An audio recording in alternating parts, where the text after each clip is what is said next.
अस्सलाम वालेकुम। जय हिंद साथियों, मैं Khalid Abrar, media spoke person जनता परिवार। आज मैं गुलबर्गा की आवाम के सामने एक जो अभी हाल ही में हमारे लोकायुक्त के एसपी थे जॉन एंटोनी, उनका ट्रांसफ़र किया गया, इस मुद्दे के बारे में मैं गुलबर्गा की आवाम को बताना चाहता हूँ। ये एक ऐसे ऑफिसर थे जिन्होंने विदाउट कुछ भी सोचे समझे अपनी लिमिटेशंस के बाहर जाके काम किया है गुलबर्गा की आवाम के लिए। अभी जैसे हाल ही में एक इशू हुआ था यूनिवर्सिटी में वुमेन्स हॉस्टल पे, कुछ लेडीज ने कंप्लेंट किया हुआ था, प्रजावाणी में एक करस्पॉन्डेंट डाला हुआ था कि वहाँ पे जो फैसिलिटीज थे वो not up to the mark थी, अनहाइजीनिक कंडीशंस थे, उनको खाना वगैरह प्रॉपरली नहीं मिल रहा था। तो एंटोनी सर ने उस इशू को पर्सनली टेक केयर करते हुए हैंडल किया और वहाँ के जो भी ऑफिशियल्स थे जो रेस्पॉन्सिबल थे इस चीज के, उनको वार्निंग दिया और वहाँ के कंडीशंस को इम्प्रूव करने के लिए सलाह दी। सेकेंडली, अभी जो हमारे असिस्टेंट कमिश्नर ऑफ बेंगलुरु थे, बृहता बेंगलुरु महानगर पालिका के जो बसवराज मग्गी सर थे, असिस्टेंट कमिश्नर, इनके घर पे भी एक रेड किए जिसमें कुछ 12.5-13 लाख के कसिनो कॉइन्स मिले और 2 टाइगर के नेल्स मिले, टाइगर के नाखून जो थे जिसको रखना भी इलीगल है हमारे कानून के हिसाब से। तो वहां पर भी रेड करके इन्होंने वो चीजें पब्लिक के सामने लाई। और रिसेंटली जो एजुकेशन डिपार्टमेंट में हमारे बीईओ साहब हैं, हनुमंत राठौड़ साहब, इन्होंने कुछ 50,000 रुपये डिमांड किए थे एक रिटायर्ड टीचर से उनका पेंशन सेटलमेंट करने के लिए। तो वहां पर जाकर उनके जो एम्प्लॉय थे राधा कृष्णा, जो एजुकेशन डिपार्टमेंट के एक एम्प्लॉय थे, उनको रंगे हाथों 50,000 रुपये रिसीव करते हुए पकड़ा था। ये जानकर इमीडिएटली जो हमारे बीओ साहब थे वो फरार हो गए थे। और बहुत सारे इश्यूज हैं, जैसे अभी यूनिवर्सिटी में एक लोकल स्टूडेंट्स का इशू चल रहा था, स्टूडेंट्स प्रोटेस्ट कर रहे थे, स्टूडेंट्स सारे रोड पर आ गए थे, तो वहां पर भी एंथोनी सर ने जाकर स्टूडेंट्स का समर्थन करते हुए उनका साथ दिया और उनके इश्यूज को क्लियर आउट करने की अपनी तरफ से जितनी भी कोशिश हुई वो कोशिश की थी।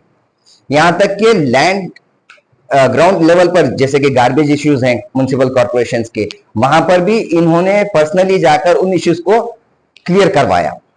अभी ये सब चीजों को मद्देनजर रखते हुए हम लोगों के सामने एक सवाल उठता है कि ऐसे जो एकदम करेक्ट ऑफिसर हैं, नॉट करप्ट, करेक्ट ऑफिसर जो है, इनके ट्रांसफर की वजह क्या है।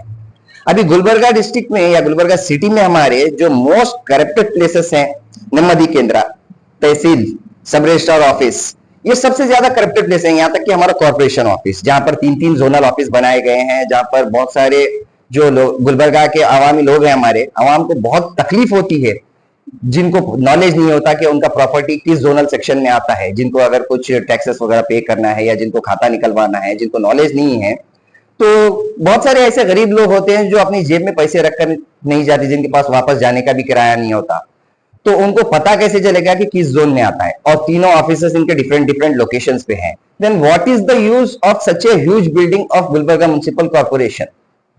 This is the question first and foremost. अब ये चीज हो गई, अगर हम लोग सारे जो करेक्ट ऑफिसर्स हैं जो अपनी ड्यूटी बिल्कुल सही तरीके से कर रहे हैं, अगर इनका हम ट्रांसफर ही करते रहेंगे तो गुलबर्गा में बचेगा क्या? सिर्फ करप्टेड ऑफिसर्स जो अपना काम ना ही करते हैं, ना दूसरों को करने देते हैं, ना ही जनता की भलाई चाहते हैं। ऐसे ऑफिसर्स ना तो हम लोगों को गुलबर्गा में चाहिए, ना तो हमको इंडिया में चाहिए।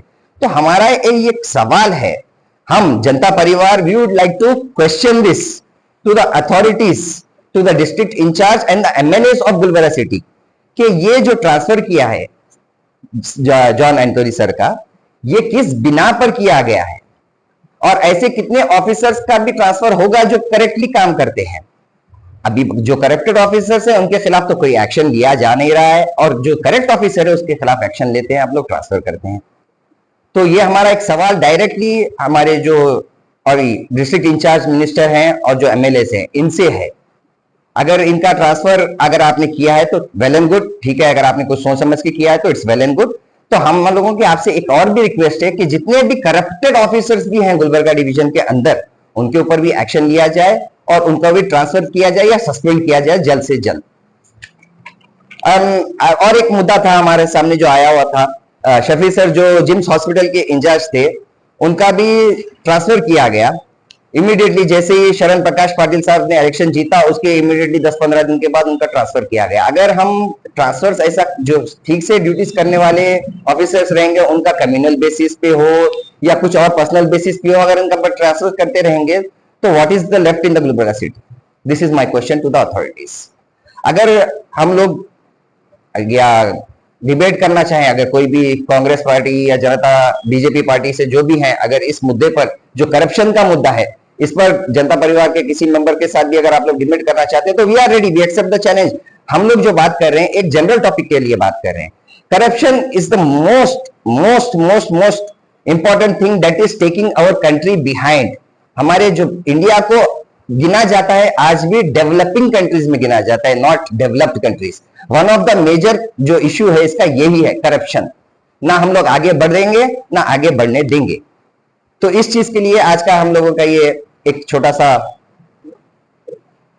तो हम लोगों का आज ये ऑन एयर आने का मतलब ये था और बात करने का मतलब ये था कि ये जो हमारे ऑनेस्ट ऑफिसर है John Anthony sir, we stand beside him, we stand for him. और इनके अलावा जितने भी ऑनेस्ट ऑफिसर्स हैं गुलबर्गा सिटी में, अगर उनके ऊपर कोई पॉलिटिकल प्रेशराइज किया जा रहा है या उनका भी अगर कुछ ट्रांसफर का मसला अगर चल रहा है तो वो लोग हमसे कांटेक्ट कर सकते हैं। We will definitely stand for them और हम उन लोगों के लिए जरूर फाइट करेंगे।